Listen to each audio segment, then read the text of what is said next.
Students, today we are going to study about unit number 3.3, next part on page number 149.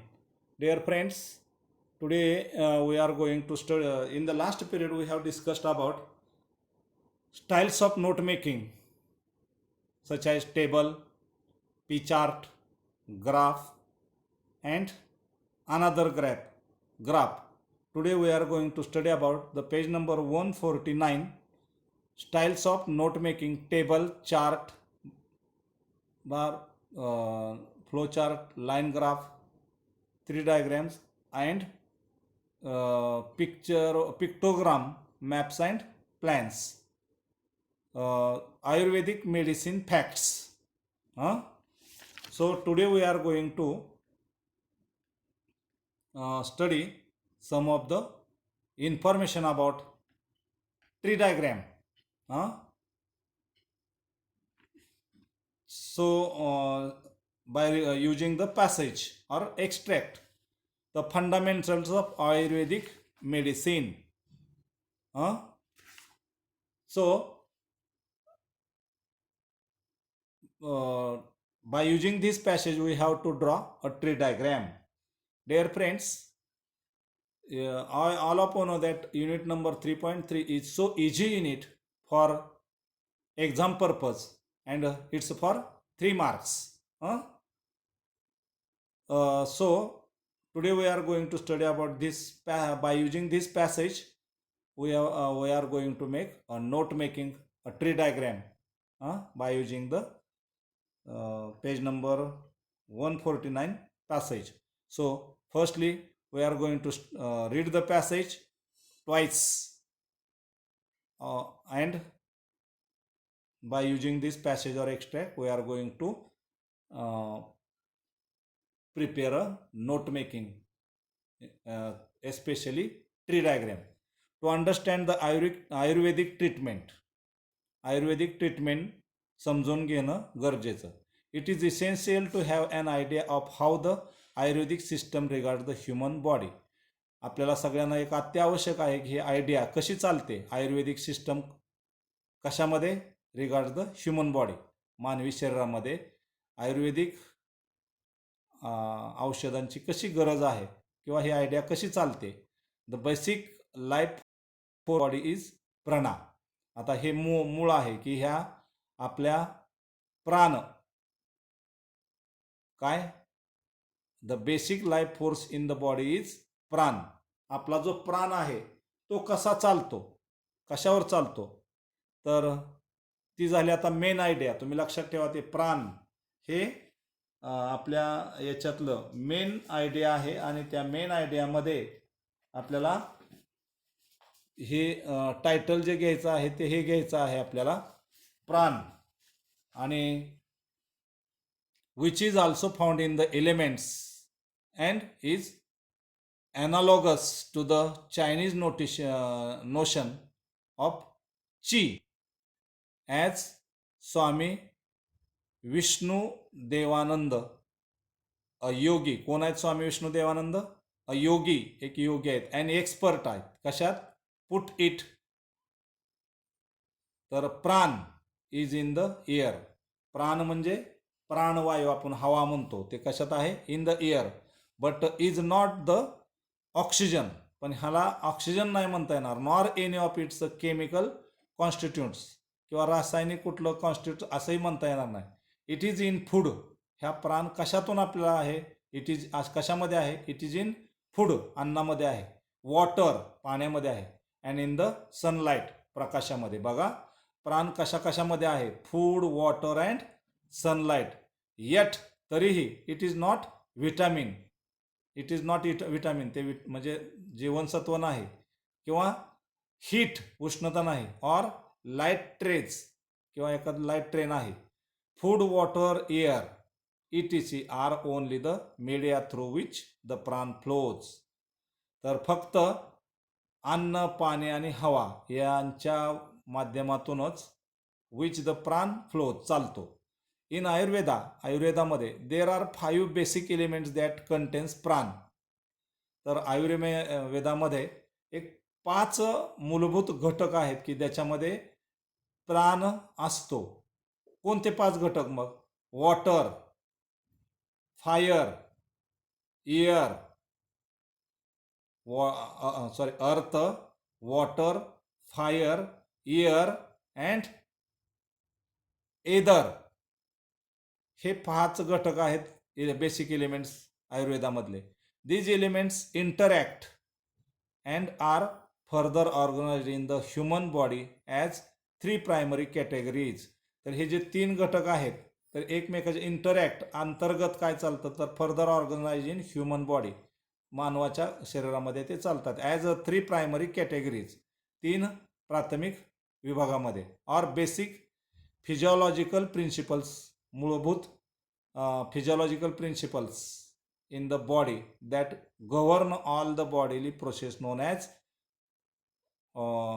दोष. तर आपल्या शरीरामध्ये ह्या काय दोष वगैरे आहेत हे याच्यामध्ये चालतात. द 3 दोषाज आर वटा, पिट्टा अँड खपा.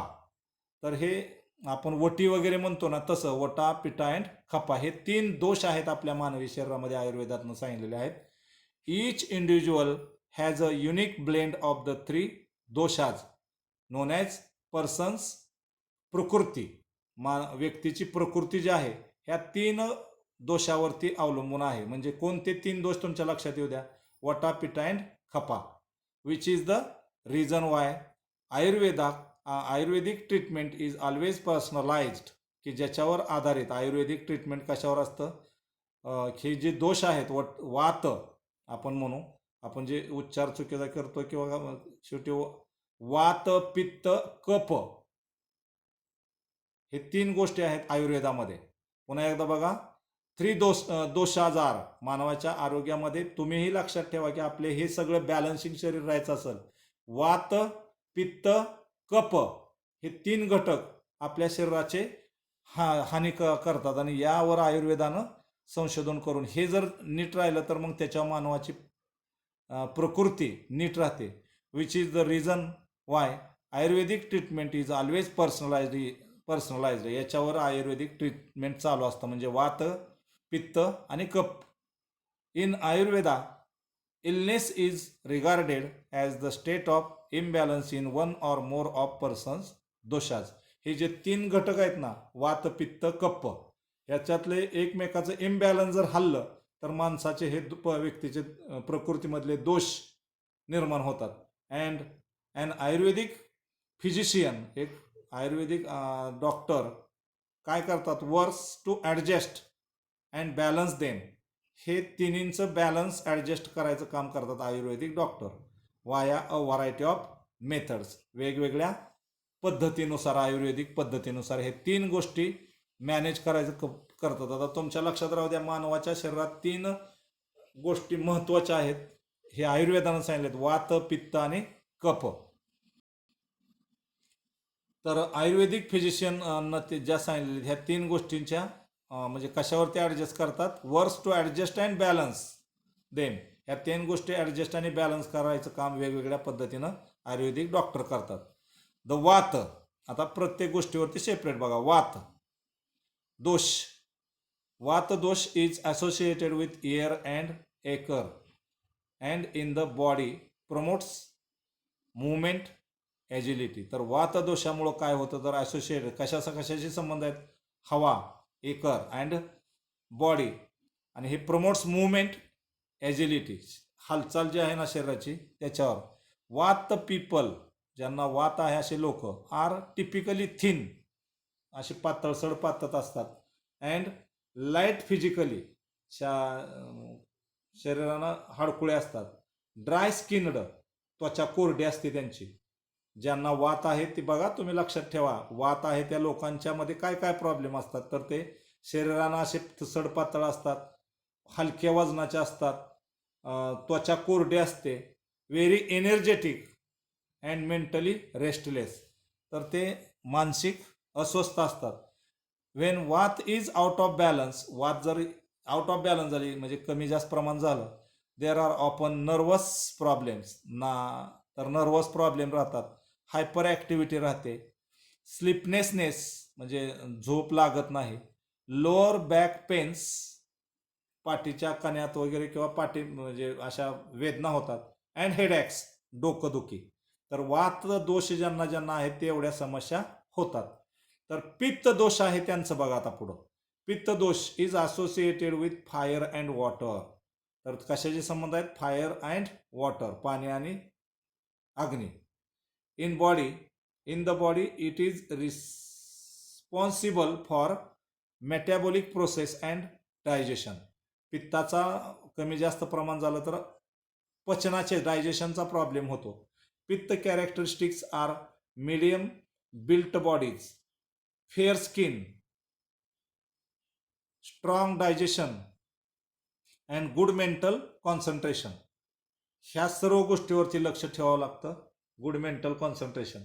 पित्त इम्बॅलन्स शोज अप अँगर. ज्यांना पित्ताचा दोष वाढला असे व्यक्ती रागाला जातात.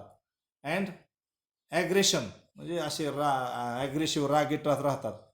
स्ट्रेस रिलेटेड कंडिशन्स लाईक गॅस्ट्रिक्स, तर शरीरात गॅस वगैरे निर्माण होतो किंवा ताणतणाव वाढतो. अल्सर्स, पोटाचे अल्सर्स होऊ शकतो. लिव्हर प्रॉब्लेम होऊ शकतो पित्तदोषामुळे. अँड हायपर टेन्शन म्हणजे हायपरटेन्शन, ताणतणाव, हे पित्त इम्बॅलन्स झाल्यानंतर होतं. तर आता कफ दोषामुळं काय होतं? The kapha dosha is associated with water and earth. कफ दोषामुळं काय होतं? कशाचे संबंध आहेत? पाणी आणि जमीन हे कफशी संबंध आहेत. कफ म्हणजे खोकला, बेडका आपण म्हणतो. हे कशाशी संबंध आहेत दोष आहेत? तर वॉटर अँड अर्थ, पाणी आणि जमिनीतलं पाणी, प्रदूषण, ह्या गोष्टीवर कफाचा प्रॉब्लेम असतो. People characterize as kapha are generally large or heavy with more oily complexions. तर असे लोक काय म्हणलं? Generally large and heavy with more oily complexions, म्हणजे ऑइली पदार्थ वगैरे अशा ह्याच गोष्टींना ते लक्षात घ्यायचं. They tend to be slow. ज्यांना कफ आहे त्यांची मुवमेंट स्लो असते. काम, शांत असतात. पीसफुल, शांत. कफ डिसऑर्डर्स मॅनिफेस्ट म्हणजे effects emotionally as greed and positiveness.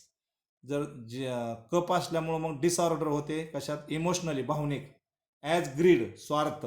And positiveness म्हणजे मालकी हक्क वगैरे. अँड फिजिकली ॲज ओबेसिटी म्हणजे ओमिटिंग किंवा आपल्या ओबेसिटी होते. फॅटिग्यू, थकवा येतो.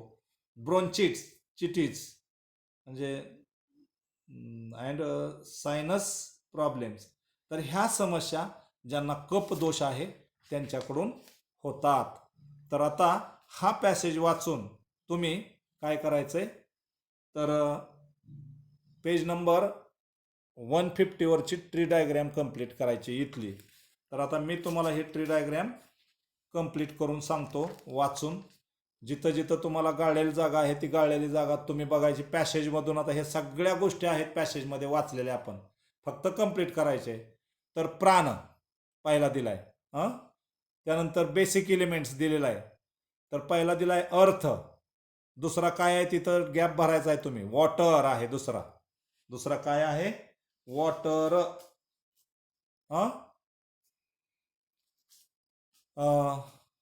त्यानंतर तिसरा दिलाय फायर, चौथा एअर आणि पाचवा एकर. आता हे सगळ्या गोष्टी कशाचे रिलेटेड आहेत त्याने दिलेलं आहे? Bodily process. आणि 3 दोष कुठले आहेत? आता 3 दोष मी सांगितले तुम्हाला: वात, पित्त, कफ. तर वात कशाशी असोसिएटेड आहेत? वात associated with air and acre.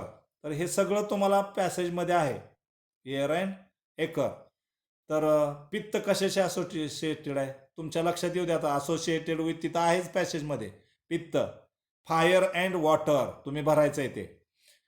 त्यानंतर पुढचं दिलंय वॉटर अँड अर्थ, म्हणजे कफ दोष कशामुळे होतात? तर वॉटर अँड अर्थ.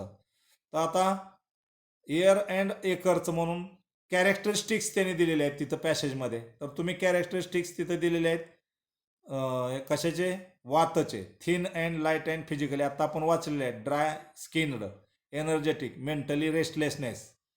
त्यानंतर पित्ताचे कॅरेक्टरिस्टिक्स आहेत, medium built bodies, fair skin, strong digestion, good mental concentration. आणि मग आता कप दोष जे आहे त्याचे कॅरेक्टरिस्टिक्स तुम्ही पॅसेजमध्ये कप जे आहे तिथं बघून लिहायचे. खूप सोपं आहे हे, तुम्हाला आउट ऑफ मार्क्स मिळतात. तर कप दोष काय आहेत, large or heavy in physique, oily, complexion, slow, calm and peaceful. हे गाळलेल्या जागा तुम्ही भरून काढायच्या त्या ट्री डायग्रॅमच्या. त्यानंतर इम्बॅलन्स म्हणजे समजा जे पित्त वात दोष झाल्यानंतर इम्बॅलन्स शोज. तर काय इम्बॅलन्स शोज होतं पॅसेजमध्ये, बघा इम्बॅलन्स काय होतंय, nervous problems, hyperactivity, sleeplessness, lower back pains and headaches. तर हे इम्बॅलन्स झाल्यानंतर म्हणजे वात दोष इम्बॅलन्स झालं तर काय होतं, तर सांगितलं मी तुम्हाला की nervous problem, hyper activity, sleeplessness, हे सगळं त्या पित्तदोष इम्बॅलन्समध्ये आहे. त्यानंतर इकडचे त्यांनी दिलेले आहेत कुठले, पित्तदोष झालं तर अँगर, aggression, stress related condition imbalance झालं तर gastric ulcers, liver problems, hypertensions, हे इम्बॅलन्स काय झालं, पित्त इम्बॅलन्स झाल्यावर. तर कप इम्बॅलन्स झाल्यावर काय होतं ते पण दिलंय, manifest emotionally greed, positiveness, physically obesity, fatigue, bronchitis आणि सायनस प्रॉब्लेम. हे पॅसेजमध्ये सगळ्या गोष्टी आहेत. And you have to complete the tree diagram by using the passage. आता तुम्हाला होमवर्क आहे घरी की तुम्ही हे पॅसेज वाचायचं आणि ह्या ब्लँक्स ज्या आहेत, गाळलेल्या जागा आहेत, ते सगळं आहे पॅसेजमध्ये, ते फक्त वाचा आणि ह्या गाळलेल्या जागा भरून rewrite the tree diagram in your notebook. आता पुढे जे क्वेश्चन आहे, example, transfer above information in the form of table, bodily process. तर इथे दिलंय त्यांनी वात असोसिएटेड विथ कॅरेक्टरिस्टिक्स आणि इम्बॅलन्स. तर वात बघा तुम्ही associated with air and acre, characteristics कुठलंही एक द्या, एनर्जेटिक. इम्बॅलन्स काय, नर्वस प्रॉब्लेम.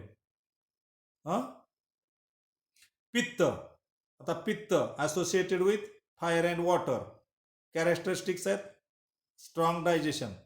आणि इम्बॅलन्स काय, कुठलंही एक द्या, अनेक इम्बॅलन्स आहेत आता वर दिलेले त्यातले. त्यानंतर कफ, वॉटर अँड अर्थ, असोसिएटेड विथ वॉटर अँड अर्थ, कॅरेक्टरिस्टिक्स काय, स्लो, किंवा अजून तुमच्या मनात त्यातलं कुठलंही वर दिलेलं आहे त्यातलं द्या, इम्बॅलन्स कॅरेक्टरिस्टिक्स मधलं. आणि इम्बॅलन्स म्हणलेलं आहे ते पण त्यातलं वर तुम्ही आता लिहिणार आहे त्यातलं द्या, इम्बॅलन्स ग्रीड.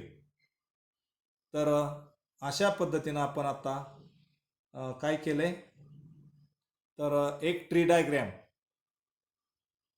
खूप सोप्या पद्धतीनं बघितलेले आहे. It is your work to complete the tree diagram by reading the passage on page number 149. Read the passage on page number 149 and complete the tree diagram and table by using the passage or extract on page number 149.